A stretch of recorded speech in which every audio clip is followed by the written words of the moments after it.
Isa rin po siyang followers ni Daddy Frankie. Isa siyang natulungan natin noon hanggang sa nakilala niya ang Team Daddy Frankie, nanood siya hanggang sa pumunta siya sa bahay para nagtanong kung may bibigay na trabaho si Daddy Frankie. At eto na, andito na siya. Daddy Pele po ay wala akong asawa, dalaga. No? Kaya nang nakiusap niya sa akin na kung pwede daw nadalhin yung mga anak niya rito para makasama niya sa Pasko, ay agad tayo tumulong sa kanyang hiling. Kaya kinukumusta ako. Kumusta naman yung mga anak niya dito? Sabi nila sila, maganda daw rin. Maganda daw dito. Bakit? Kasi, kung naman kami sir, hindi... Ngayon lang po sila talaga nakakaluwas. Ngayon lang talaga sila Nakagala. Saan ba sila galing? Sa Cagayan po. Kasi ano na sila, bahay, school. Ngayon, hindi naman sila, gumagala. Kasi, although may mall sa amin, kaso, mahal ako naman sa akin. Ang malayo, yung bahay yung malayo sa mo. Opo, sa Kaya, akin. Mahirap po talagang ngayon. ang hirap ang pera. Dito malapit na yung amon. Pag may time ka, pwede mo sila ikamit. At ano, umiiyak? Kasi sir, ayaw talaga kasi sir pag-usapan mo. Kasi mahirap talaga sir. Sobrang hirap. Masaya lang ako kasi nakilala ko kayo at kayo na po nagsabi na ipapasal yung pangarap ko dito. Masaya po. Hindi ko po may kalubangan yung sarili ko. Sa sobrang saya po. Kaya maraming salamat po talaga dito. Mga girls ko, hindi. Pasensya na po. Emotional po talaga. Kasi galing po talaga sila. Nakakala ko pa. Hindi. Ano po ang buhay ko yung asawa ko? Hindi po kagulan. Kahit buhay pa yung asawa mo, hindi nakakala yung anak mo. Hindi po kami kumakain sa labas. Oo. Sobrang hirap po. Sobrang hirap. Tapos nung nagtrabaho na po ako, sa totoo lang po ako, nung nagtrabaho po ako, sabi nila, "Ma, nakakaulam na kami ng may sabaw. Ma, nakakaulam na kami ng karne." Nung magtrabaho po ako, sir, ganun po talaga ang sabi nila sa akin. Kasi nung wala pa akong trabaho, payless, sardinas, malunggay, yun lang po talaga ang kulang na. Hindi ba, bago kita makilala, nagtatrabaho ka sa Maynila? Oo, sir, nagtatrabaho talaga ako sa Manila. Sir, 9 years po ako sa Manila. Oo. Pero, kulang pa rin po yung sahod ko. Talaga. Kasi po, nag-aaral po sila. Tapos, siyempre po, pito po sila. Sa tubig po namin, sa ilaw. Sa house po. Pero bakit ngayon, nung kailan nandito ka sa akin, saka nagsabi yung mga anak mo na nakakaulam sila ng isda? Ay, karami. Hindi po, kasi po, nasosobrahan na po talaga yung nababatyan na po kami. Hindi kami yung lalo po. May diferensya sa sahod. Okay. Okay. Yung maraming salamat po talaga, ma'am. Kasi nakilala ko po kayo siya. Kasi alam niyo mga kababayan, dito po sa shelter ni Daddy Frankie, kahit yung mga staff natin, hindi natin sila itinuturing na empleyado. Tinuturing namin sila as a family. Kailangan nga lang, nandito sila as a family, sumisweldo sila. Di ba? Kaya masaya ko na ipinagkalooban ng Kunigat ng mga business sa Makati, may mga paupahan, para may continue ng inyong lingkod yung paggabay sa ating mga beneficiary. The same time, pati sa mga staff natin, sa mga kasama natin, sa team natin. No? Tsaka, salamat din ako kasi magaling magluto si Ate Peli, masarap. Alam yung bakit? Ebidensya. Tapos na po ang kainan, pero dumudukot pa ng pagkain. Pag hindi masarap yan, hindi na yung duduko. No? Okay. So, masaya ka rin pwede na kahit nandito ka sa company, kumbaga, nagtatrabaho pero kasama mo yung mga anak mo, nagyayaan mo sila, No. napapakain mo sila. Kung ano pagkain yan, pagkain natin na ito ay nahiya. Basta, ang kailangan mo lang yung honest. Opo. Okay. Di ba? Hindi ko kaya gawin mag-isa yung mga bagay na ito. Kaya lahat ng nandito, mahal ko, wala akong kinakain, walang pinipili. Opo, sir. Maging totoo lang tayo parati, sumunod lang tayo sa batas ng Panginoon. Para magkaroon tayo ng blessing biyaya. Magandang gabi po sa inyo lahat mga kababayan, mga kabarangay. Muli po ako magpapasalamat sa inyo lahat. Sa lahat po na nandyan sa premier, hindi ko po kayo mag-isa-isa. Thank you talaga. Sa mga nagpapakulay, maraming salamat. Malaking bagay po yan. Sa mga nagpapadala through bigas, pagdagdag sa pambiling gamot ni Kuya Oliver. At the same time, pambili na rin ng mga pangailangan ng mga beneficiary natin. Maraming salamat. Merry Christmas po talaga sa inyong lahat. Naway gabayan kayo ng Panginoon. I-bless din kayo ni Lord. Na sana lahat tayo maging masaya this coming Christmas. No? Parang nagiging, parang nagiging. No? So, dito lang muna tayo mga kababayan. Hanggang hindi sila napupuso. Di ba? No? Ay, Food trip. Patikanin din. nakakaya naman mga kababayan na patayuin ko eh. Bakit bigay niyo pa yan? Gusto mo pa niya? Ayaw mo. Pero nila, gusto mo ba? Ha? Mamaya na naman. Nabati. Si Kuya Urban, mamaya na naman daw. Si Ate Tin, okay ka na tayo. Nahiya. Si Ate Tin din mga kababayan, may mga session pa tayo. Alam natin, alam yung na napakabilis na improvement, pero kailangan matapos yung session, hindi basta-basta bibitawan. Kasi mabilis bumalik pag hindi natin nakatagal sa gamutan yan. Di ba? O, sabi nila, mamaya na ulit. Pero hindi talaga.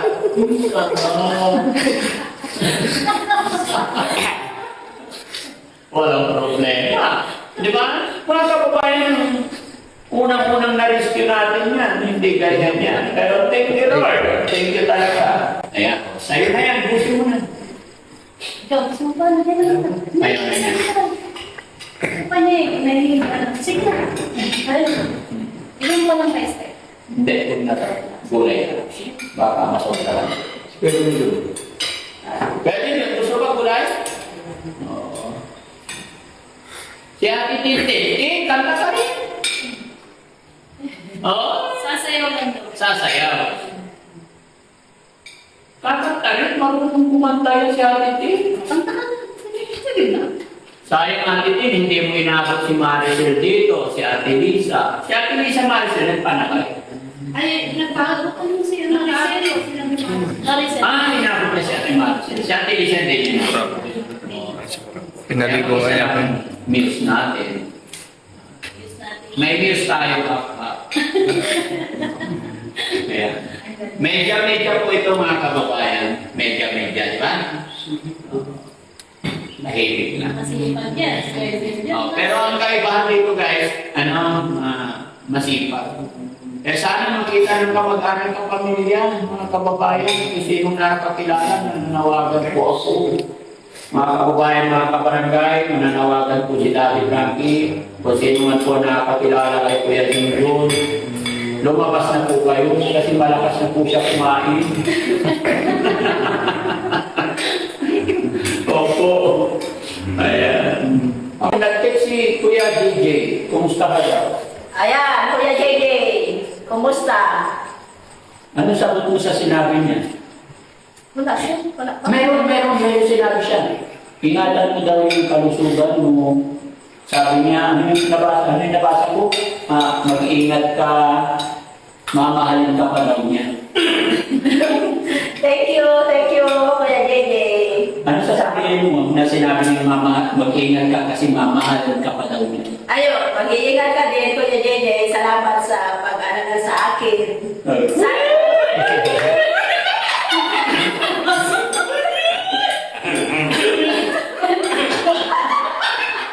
Nagsiseno si Kuya Jesse! Pero, ay,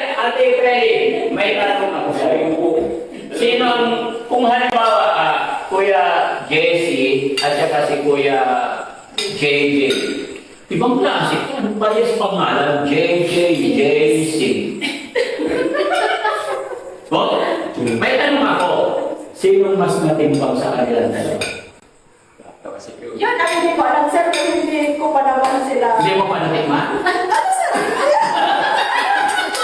Sila, ano, sir? Ha? Hindi! Napigay. Kaya Jesse, wala naman si Kuya JJ dito naman. Ako si JJ. Ha? Ikaw si JJ. Hindi. Ayan.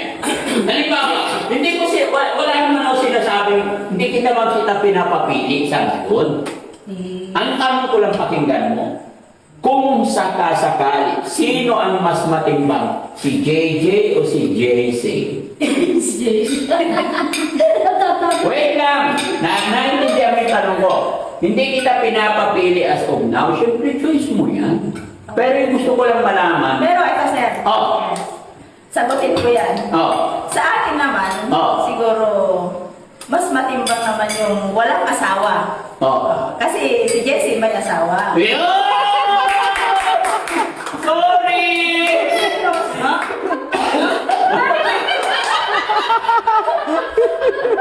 Apir!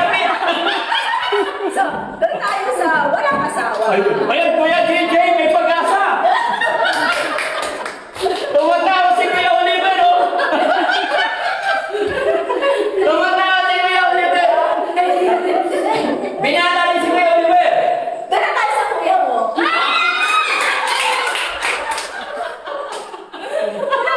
Ayan, narinig nyo guys, ha? Hindi pa naman siya nakapamili. Sinagot lang niya yung tanong ko kung sino ang mas matimbang. Pero ang sagot niya, Ate Pwede, tama naman. Eh, doon na tayo sa walang asawa. Ikaw, nakadalawa ka na yata eh. Ano sabi niya?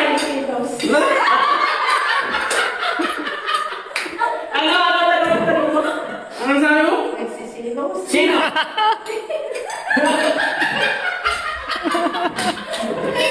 Alam na yun. Nagsiselo si Jessie. Okay lang. Eh? Nagsiselo si Jessie. Alam mo na rin pala yung nagsiselo. Pero yung isa walang pakialam. Kung nasa misipon mo. Kaya ko pa rin. Ano ba yan? Ha? Mahaba? Nagkakinig-kinig na lahat. Ikaw nagpapagusok. Ito din, oh. Ito din. Naubos na rin pa.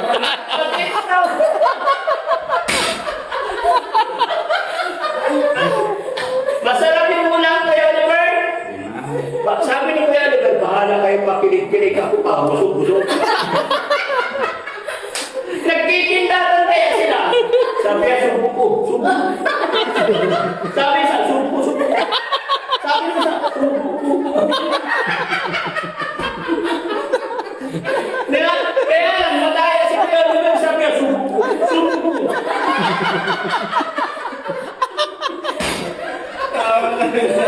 Ayos ka. Ayos ka, Kuya Oliver, ha? Ha? O, teka lang, Kuya Oliver. Picture tayong dalawa. Kasi ang pogi ni Kuya Oliver ngayon, picturean niyo kami. Tingin, smile, smile. Subo mo. Smile. Smile na. Eh. O, magpaalam na tayo. Ha? Hindi ba tapos-tapos yung paalam namin, guys? Kasi si Ate Freddy. Si Ate Freddy. Kinikilig. Natanong ko lang si Jessie, mas matimbang pa raw yung walang kasama. Di ba? Paano na lang na nagsiselos siya, Kuya Jessie? Paano nahalata mo nagsiselos? Ano ba ang feeling pag ikaw tsura pag nagsiselos? Galit po ata, galit. Nagagalit siya, nagdadabo. Pero dati, nung wala pa si JJ, hindi siya nagsiselos. Sweet sila. Sabi niyo, secretary daw sila eh. Oo. Di ba? Pero Ate Freddy, ano yung gusto mo sa isang lalaki? Matanggap po yung mga anak ko. Oh. Lapit ka. Ilan ba anak mo? Oh.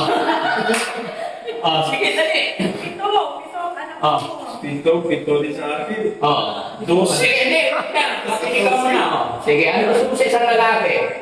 Yung matanggap yung mga anak ko, hindi lasinggero, Oh. Pag-asa. mabait. Mabait. Ano masasabi mo naman, Kuya Jesse? Ay, kung palarin na to. Bakit hindi? Okay.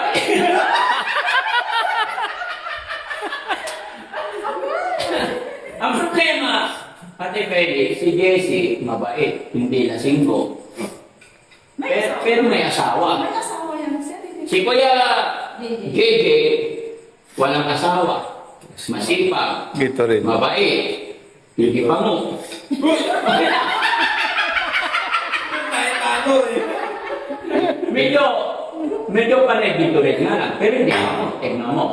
Hindi, sir. Yung pag-iinom naman, pwede naman niyang baguhin yan. Kung Oh, talagang... mahal ka niya. Yes. At ibig sabihin, malaki ang pag-asa ni Kuya JJ.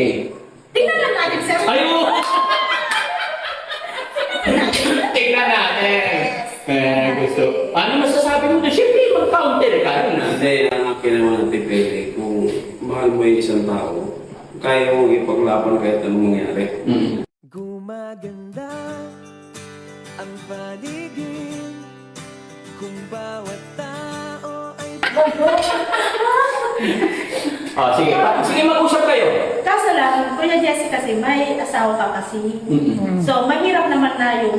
Siyempre, pag ikaw ang kalagayan ko, alam mo naman, sasabit ako, di pupunta na lang ako dun sa walang asawa. Sana intindihin mo naman ako. Ganun. Yun. O, di ba? So, ang problema yung asawa. Hindi mo ngayon. Hindi mo ngayon. Hindi, sabi ni Jessie, bakit mo iniisip yung asawa niya? Hindi naman daw yung asawa niya ang kakasamahin mo. Ayun. Kahit na, sir. Ayaw mo ng ano, sir. Pasensya na po. Ayaw mo yung... Ayaw mo na may problema. Ayaw mo ng third party. Sa bagay, mahirap talaga yun. Gusto mo talaga yung... Walang problema, ganun. Hmm. Yung nagmamahalan na kabilang ma'am, di ba? Oo. Hindi yung nagmamahalan na nandiyan yung asawa. Mamaya, pupunta. Wala! Hindi, kasi ang soft drinks, may 8 ounce, may 12 ounce, may kasalo. Oo. Doon na tayo sa kasalo. Magsasalo kayo. Doon tayo sa kasalo na sa walang asawa na. Oo. Kasalo nga, marami. Hindi, doon tayo sa walang asawa. Sa kasalo kasi, Pasensya ka na. pasensya ka na. Brutal na yan. Sorry ka na. Ayaw na. Talo na kayo. Okay na, bye-bye. To be continue itong ligawan na to. Maraming salamat. Magandang gabi po sa inyo lahat mga kababayan. God bless po. Thank you po.